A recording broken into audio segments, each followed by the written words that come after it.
Queen City Forward, an initiative to grow this project from the ground up. It's emblematic of what we want to achieve here with this project along the 33, and truly brings the Queen City forward. We want the entire city to be seen, heard, and understood. The people of the city must have their say. To that end, these are the initial steps that we will be taking. We will be conducting a nationwide search for a new project director, someone who has driven innovative projects with innovative design and delivery and knowledge of major project delivery requirements, including public engagement and consensus building. This won't be an easy task, but we will give it our best to do so. We already have some key new team members in place here in Region 5. Our regional director is Eric Mecca. Eric, raise your hand. Eric's our regional director, 30 plus years with the department. He's an engineer and a people person, so Eric's a great addition to the team here.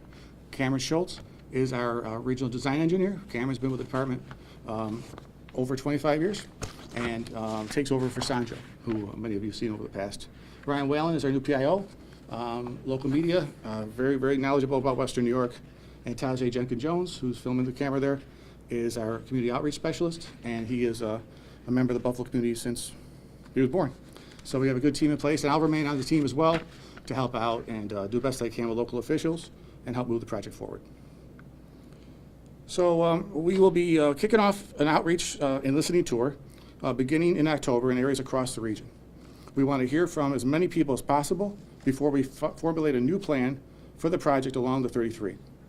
After we hear from the community, we will develop a scope for a new EIS. The EIS will include a traffic study and a potential fill-in, fill-in option. We intend to do an in-depth analysis of where those 75,000 cars a day would go if we fill into Kensington, and what the air quality impacts will be if traffic is diverted to other parts of the city. This will take time. Federal law requires us to start from the beginning on this. We will be, meaning that the EIS will likely take up to 3 or more years of work to complete before construction can even begin. I also want to say a few words about the Skagit-Aquita Expressway today. We have not forgotten about the Skagit-Aquita. But at this point, our priority right now is the Kensington Expressway. Unfortunately, the legal proceedings surrounding the Kensington Expressway have impacted our plans related to the Skagit-Aquita. Instead of beginning a study of the Skagit-Aquita corridor this year, as we originally intended to do, our focus is now starting on a new EIS for the 33. In closing, the Skagit-Aquita study and corridor improvement project will remain on the Regional Transportation Improvement Plan, as you know the TIP, as a future potential project. Let me be clear about this, folks. When a project on the 198 is ready for construction, funding will be in place to do that project. This is where we are. We look forward to re-engaging with the community in the coming months.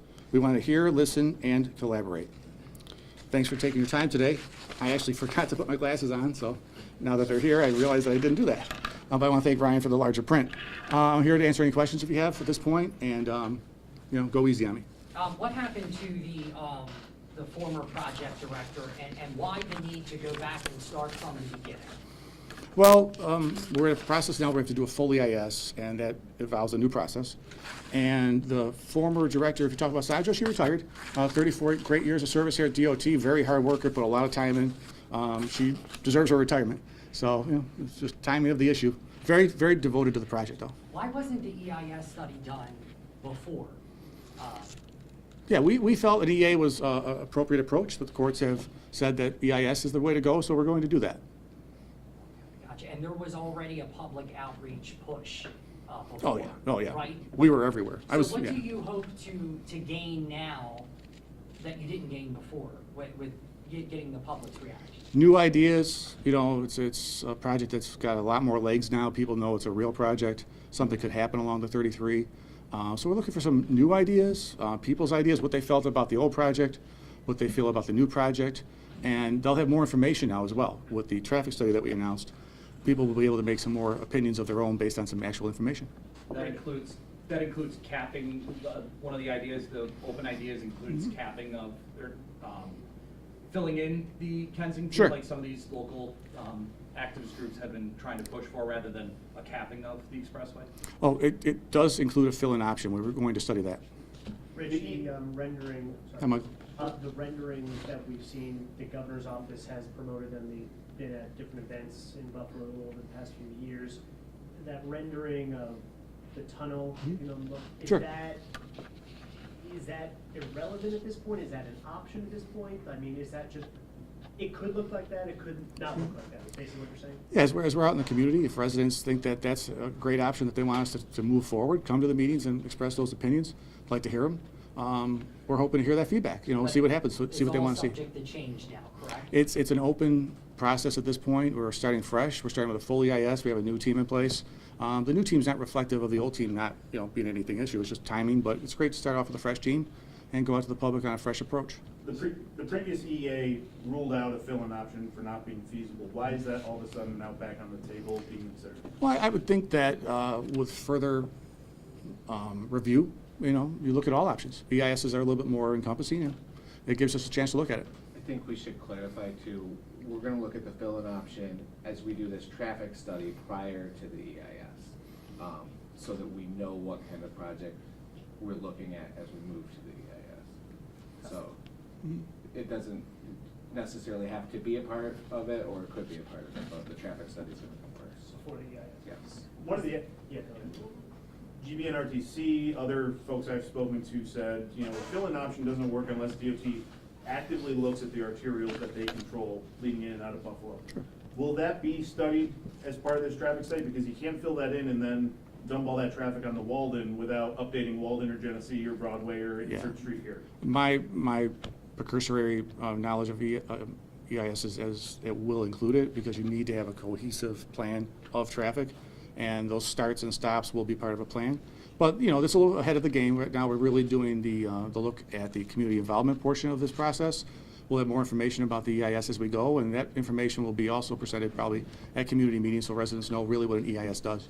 So is it an opportunity to reach out to the folks that were opposed to lots of these options, for you guys to start fresh to reach out to those groups? Yeah, I mean, we've held community meetings in the past. We had stakeholder meetings, and everyone was, you know, at the table. We were all discussing things. We know people's views on the project. You know, and I think with the DOT coming forward now with this information today, that helps everybody really. And we were at a meeting in July over the summer, and people were starting to get excited about this process and the new collaboration and the EIS. Do we have any open meeting coming up, or for anyone watching right now? Yeah, well, we don't have a date and a time set yet, but we're assuming the first meeting will probably be in Buffalo, of course, and then in the east side. And then look for that. We'll need your help to get that information out to the public, and we'll be providing that very soon to you. I'd say look for it, you know, October, you know, November, that type of situation, and we'll continue to have meetings. And then once the meetings are complete, we'll compile that information, see what project is buildable, what's able to be done, and then start the EIS process. You also alluded to an influence in the current administration in Washington. Is that, I think you used the term hampering, is there an issue there? Can you elaborate that more? You know, I don't want to go too much into funding, but I would say that I am not aware of any funding changes with the project. So, you know, there's transportation dollars that are meant for transportation projects, and this is a transportation project. One more The question. current administration has said reconnecting community projects are off the table for them. Is this still being classified as a reconnecting community project? Right at this point, the project is open. You know, we're starting fresh, so it doesn't really have a title. And this is the title, you know, how do we move Buffalo forward, essentially? So that's not really along those veins.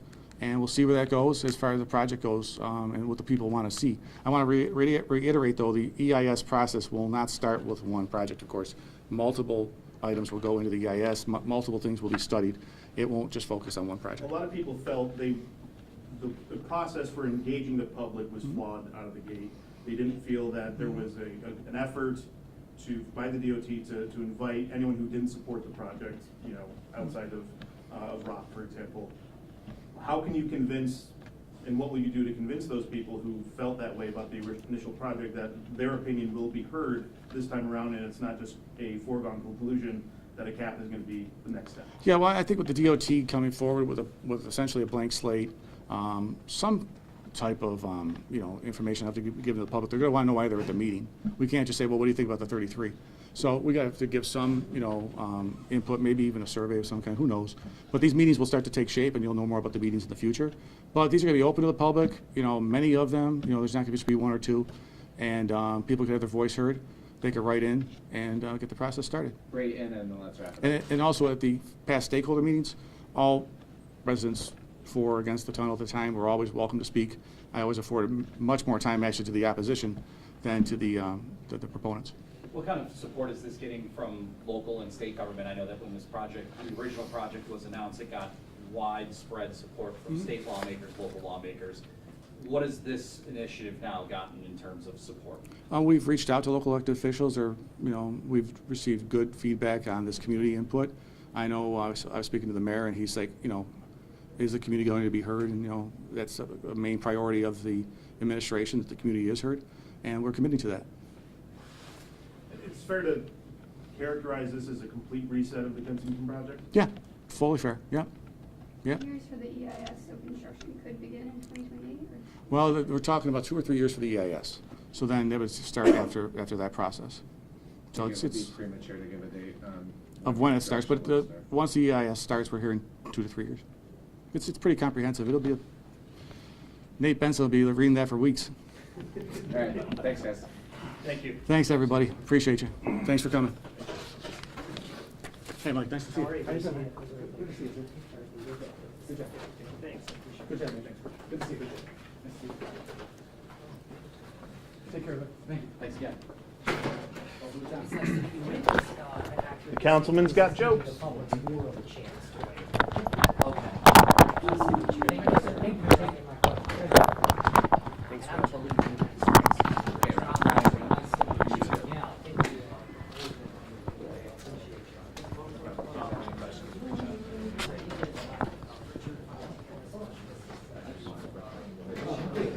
I'll tell you a story sometime. Oh, I've heard.